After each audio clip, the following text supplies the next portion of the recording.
Dhanik Bharat Educational Institutions, Inter, IIT, JEE, NEET, admission opened. Breaking news చూస్తున్నాం. ఆంధ్రప్రదేశ్లో స్థానిక సంస్థల ఎన్నికలపై ఉప ముఖ్యమంత్రి పవన్ కళ్యాణ్ క్లారిటీ ఇచ్చారు. ఎమ్మెల్యేలు ఎంపీలకు కీలక ఆదేశాలు జారీ చేశారు. అయితే నవంబర్ లోపు స్థానిక ఎన్నికలు రాబోతున్నాయన్నారు పవన్ కళ్యాణ్. క్యాడర్ను సిద్ధం చేయాలంటూ కూడా ఆయన పిలుపునిచ్చారు. ప్రధానంగా ప్రభుత్వ పథకాలతో పాటుగా అభివృద్ధి కార్యక్రమాలు జనాల్లోకి బలంగా తీసుకువెళ్లాలంటూ కూడా సూచించారు. ఎక్కడ విభేదాలకు తావు లేకుండా పనిచేయాలంటూ కూడా క్యాడర్కు దిశానిర్దేశం చేశారు ఏపీ డిప్యూటీ సీఎం. ప్రధానంగా ఏపీలో స్థానిక సమరానికి సమయం ఆసన్నమైంది అనేది మాత్రం క్లియర్ కట్ గా అర్థమైపోతుంది. ప్రధానంగా అక్టోబర్ లేదా సెప్టెంబర్ లో స్థానిక సంస్థల ఎన్నికలు ఉండేటువంటి అవకాశం ఉంది అనేటువంటి బలమైనటువంటి వాదన కూడా వినబడింది. కానీ నవంబర్ లో స్థానిక సంస్థల ఎన్నికలు జరిగేటువంటి అవకాశాలు కనబడుతున్నాయని ఆంధ్రప్రదేశ్ డిప్యూటీ చీఫ్ మినిస్టర్ అదేవిధంగా పంచాయతీరాజ్ గ్రామీణాభివృద్ధి శాఖ మంత్రి పవన్ కళ్యాణ్ క్లారిటీ ఇచ్చారు. మరి ముఖ్యంగా పార్టీ పరంగా ఏ విధంగా ముందుకెళ్లాలి, ప్రధానంగా క్షేత్రస్థాయిలో ఎలాంటి వ్యూహాలతో ముందుకు వెళ్ళాలి అనేటువంటి ఆలోచన చేసినట్లుగా తెలుస్తుంది. అయితే పంచాయతీరాజ్ అదేవిధంగా గ్రామీణాభివృద్ధి శాఖ మంత్రిగా కూడా ఆయన బాధ్యతలు నిర్వహిస్తున్నటువంటి నేపథ్యంలో ప్రధానంగా గ్రామ స్థాయిలో స్థానిక సంస్థల ఎన్నికలను కూడా సకాలంలో కంప్లీట్ చేయాలి అనేటువంటి ఆలోచన చేస్తున్నట్లుగా తెలుస్తున్నాయి.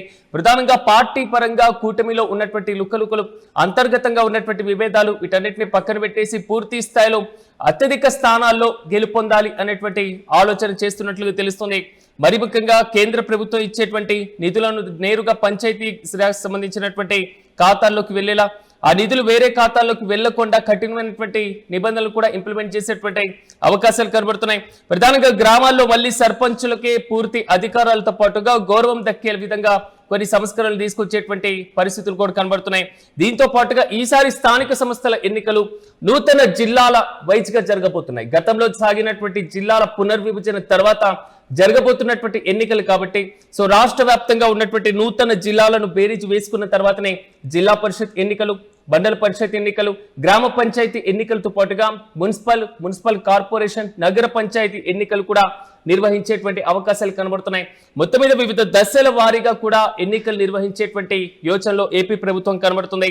ఈ నేపథ్యంలో పూర్తి స్థాయిలో ఎక్కడైతే కొన్ని పంచాయతీల విలీనానికి సంబంధించి కోర్టు కేసులు ఉన్నటువంటి పరిస్థితి, గతంలో ఎన్నికలు కూడా రద్దయి కొంతవరకు స్తబ్దంగా ఉన్నటువంటి మున్సిపాలిటీలో కూడా ఈసారి కోర్టు కేసులను కూడా క్లియర్ చేసేటువంటి అవకాశాలు కనబడుతున్నాయి. ఇప్పటికే స్థానిక సంస్థల ఎన్నికల్లో పోటీ చేసేటువంటి అభ్యర్థులకు 2 పిల్లల కంటే ఎక్కువగా ఉండరాదు అనేటువంటి నిబంధన ఏదైతే ఉందో దాన్ని కూడా ఏపీ ప్రభుత్వం రీసెంట్ గా చట్ట సవరణ చేసినటువంటి వైనాన్ని కూడా మనం చూసాం. అయితే ఈసారి నవంబర్ లో స్థానిక సంస్థల ఎన్నికలు జరగబోతున్నాయి. ఇప్పటికీ కేంద్రం నుంచి, ఆర్థిక సంఘం నుంచి రావాల్సినటువంటి నిధులు సకాలంలో అందక అభివృద్ధి కొంతవరకు కుంటిపడేటువంటి అవకాశం ఉన్నటువంటి నేపథ్యంలో ఖచ్చితంగా స్థానిక సంస్థల ఎన్నికలు నవంబర్ లో నిర్వహిస్తే ఆర్థిక సంఘానికి సంబంధించినటువంటి పెండింగ్ నిధులు కూడా వచ్చేటువంటి అవకాశాలు అయితే కనబడుతున్నాయి అనేది మాత్రం ఏపీ ప్రభుత్వం ఆలోచనగా తెలుస్తున్నాయి. అయితే రాష్ట్ర వ్యాప్తంగా ఉన్నటువంటి స్థానిక సంస్థల్లో కొంతవరకు అత్యధిక స్థానాలు కైవసం చేసుకోవాలి అని అటువైపు అధికార, ఇటువైపు ప్రతిపక్షాలు మాత్రం విపరీతంగా ప్రయత్నాలు మొదలుపెట్టాయి.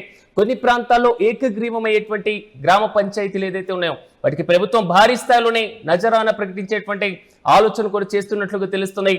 ప్రధానంగా ఎమ్మెల్యేలు, ఎంపీలకు కీలకమైనటువంటి బాధ్యతలు ఇచ్చేటువంటి అవకాశాలు అయితే కనబడుతున్నాయి.